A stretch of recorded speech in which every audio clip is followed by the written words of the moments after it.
Welcome to the Tech Egg. Don't get scrambled. Enjoy the video. In this video, I will show you how to make chocolate mousse from scratch. First, gather your essential ingredients: quality dark chocolate, fresh eggs, granulated sugar, and heavy cream.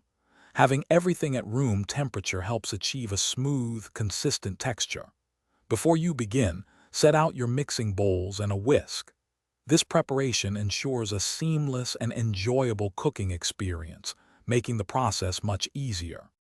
Next, we'll melt our chocolate. Use a double boiler to gently melt the dark chocolate, ensuring it doesn't burn. While that's melting, carefully separate your egg yolks from the whites. We'll use the whites later. Whisk the egg yolks with about 1/4 of your sugar until the mixture becomes pale yellow and thick. This step creates a rich base for our mousse.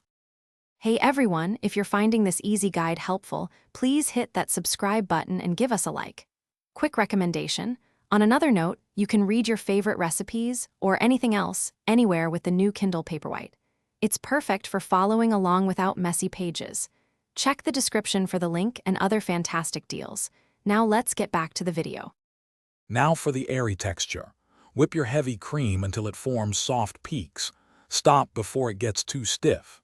Next, gently fold the cooled, melted chocolate into your egg yolk mixture until just combined. Finally, carefully fold the whipped cream into the chocolate mixture in 2 additions. This light touch is crucial for maintaining the mousse's airy consistency. For the ultimate lightness, whip your reserved egg whites with the remaining sugar until they form stiff, glossy peaks. This creates a meringue.